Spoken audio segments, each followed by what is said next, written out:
What is up, gentlemen? And welcome back to the Festus Fantasy Football Forum on the Fantasy Jacks podcast. Thank you all for tuning in. Happy holidays. Merry Christmas. I'm recording this on Tuesday, uploading this Christmas Eve, hopefully. Going to be a quick forum video. Holidays, not many people are going to see this anyways. I get it, but just want to keep the streak alive. I haven't missed a whole week this whole season, and we're not going to start now. But we have a lot of great videos planned this week, guys. We have this forum video. We have a championship press conference. I'm going to get that scheduled and posted probably on Thursday. Obviously, the award show, which I think everybody besides one member is going to be able to make it, and it's going to be the best one yet, guys. I'm super excited about it. In this video, we're just going to get into the reviews and the championship preview, and we're going to really break it down kind of like I did last week. But like I said, it's a quick video, guys, so let's just hop right into this. The Constitution, the Festus Fantasy Constitution, was recently updated, and it was to, get Mez, Colin, myself, and Tyler, all of our playoff appearances and wins sorted out. Let's go to the first game here, which is the Guardians of Your Mom's House. For a third straight season, is heading to the championship. He took down Mez this week, 150.52 to 124.88. It was a great, just fantastic showing. 9 touchdowns scored this week. It's by far the most he has scored all season, and he needed it. I mean, Mez's team, as we know, is very strong. It's very scary to go against, and when you go against Mez, it's almost like that saying, when you go for the king, you best not miss. I don't think the Guardians missed this week. Didn't take this team lightly at all, and it was a great battle. More defensive for sure in the early slate, but it really turned up, and I'm really proud of my guys. Jaden Daniels, James Conner, Jerome Ford, what a great pickup and play there. Jamar Chase, obviously. Adam Thielen. A lot of question marks, though, going into next week, which we'll get into, but overall, I'm very happy with my performance. And look, guys, when it came to the bye week, this sometimes happens. The bye weeks can be a curse. I mean, look, you lose probably your best player in David Montgomery. Joe Mixon, Kenneth Walker, they didn't show up this week. Lamar went off way too much last week. So did Devontae Adams and Amon-Ra. They don't show up this week, and the laws of regression, So it was just kind of brewing for this outcome for Mez's team. I think he would agree with that. So the Guardians going to the third straight championship. 3 in 3 years, guys. That's pretty good. Let's go to what was the best game probably of the season up until the last 3 hours of the day.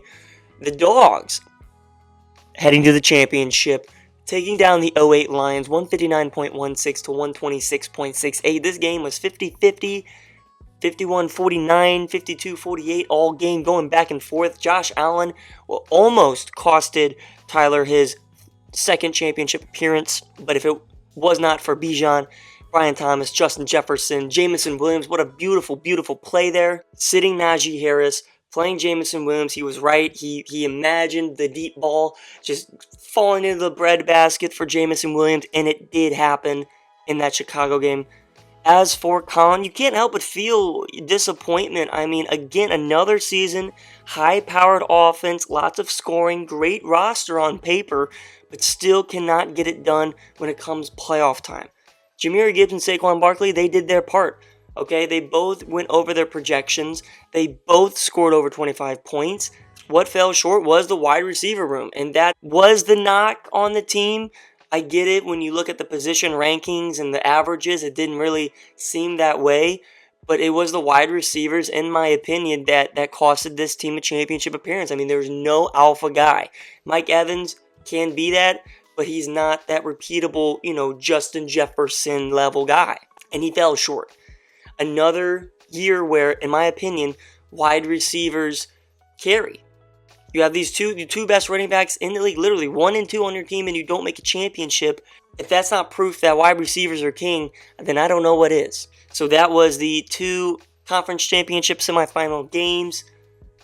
Like I said, that one was a really, really great game. Came down to Monday night, but it was back and forth, 50-50 all day. I don't think anyone was complaining about that. So let's get into now the championship preview for 2024, guys. Week 17.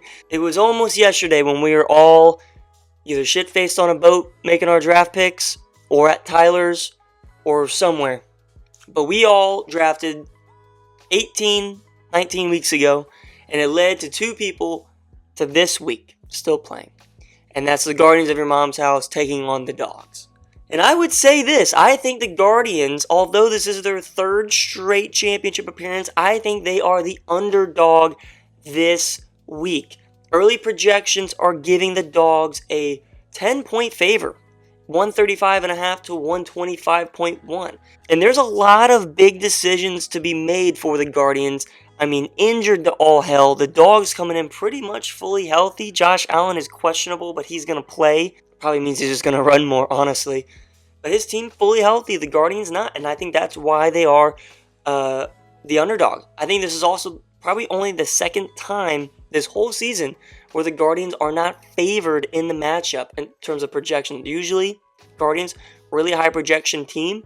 This week, not so much. The Dawgs, super high projection, and that's because they've been, honestly, just going insane recently.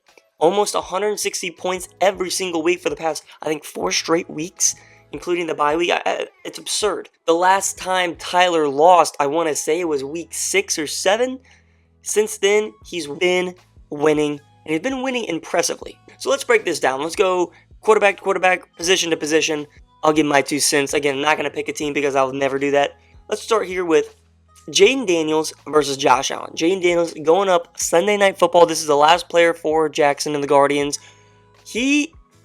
Fantastic week last week, going up against Atlanta, who has been stingy in their pass defense as of recent weeks, but also their run defense has been stingy as well. So I would almost imagine Jaden Daniels gets loose on the ground, maybe throws a touchdown or 2. It's not going to be a huge game, despite what his projection says. Now, Josh Allen, kind of the same deal. I mean, the Jets, again, a stingy pass defense, stingy against the run.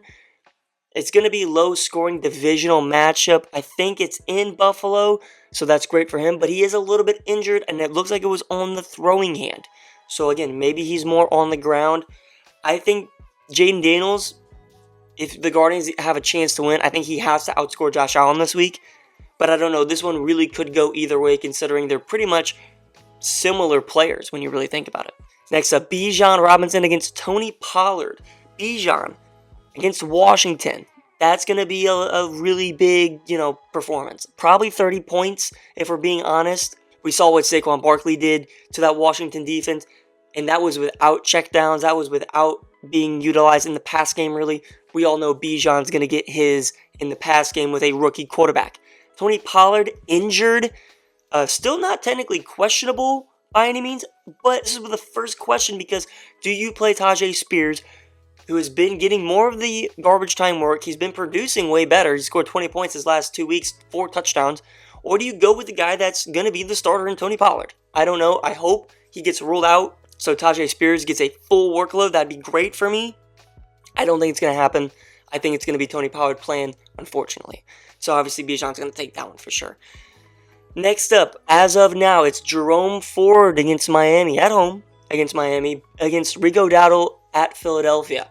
So Rico Dowdle, I'd expect, going to have a terrible, terrible week because Philadelphia's run defense is absolutely absurd. Jerome Ford, although Miami's defense is nothing to slack on, he's on a shitty offense, and that's pretty bad. However, we saw last week, his volume is there. Rushing in the receiving game, touchdown ability. I mean, they were kind of mixing in some other running backs, which was frightening. Right now, I'd say Ford over Rico Dowdle. And now we can notice, guys, no James Conner as of now. He is questionable. He did hurt his knee. If he were to play, do I replace him in my flex or do I replace him for Jerome Ford? I don't know. I think Tony Pollard has to play just because it's against Jacksonville. That's a terrible rush defense. Jamar Chase against Brian Thomas. Brian Thomas against Tennessee. He just went off. I get it. He's pretty much the only guy there. But Tennessee's got a pretty stingy pass defense. And then Jamar Chase against Denver. Yes, Denver is fantastic against the pass. Pat Surtain is fantastic. But when it is the Bengals season on the line, it literally is do or die for them. I can't see a world where he does not go off for at least 25, 30 points. So it's possible these two wash. Brian Thomas, 6th best receiver in the league this year. Or 7th best. And then this one I'm super excited about, guys. George Pickens, Tyler's very own, going up against Justin Jefferson against Green Bay. Green Bay's defense playing fantastic as of recent. I hope they can shut him down. I don't know if they will or not because it's Justin Jefferson. I don't think Jair Alexander is going to play. Last time Justin Jefferson played Green Bay, he did pretty good. I think he had 20, 25 points. George Pickens has not played in 3 weeks. He goes up against a tough Kansas City defense in Pittsburgh, though. So in my head, I'm thinking that George Pickens, considering how bad the offense has been for Pittsburgh, is going to get utilized heavily. They kept him out an extra game. I think he's going to be full tilt boogie against Kansas City. Justin Jefferson, though, you can't really bet against Justin Jefferson. I think you got to take Jettas there. Next up, Dalton Kincaid against Travis Kelce. The problem with this matchup is both tight ends are very underwhelming. I mean, Travis Kelce always gets highest projection totals. Dalton Kincaid too, to be fair, and you rarely ever reach them. I would assume that Travis Kelce gets his this week. It's been a really bad couple of weeks. I'd imagine, just by the law of averages, that this is the week that he finally performs and maybe gets in the end zone. Pittsburgh defense, I don't know what they game plan to stop him. At this point, I feel like you got to stop everybody else. So, we'll see. Kincaid against the Jets.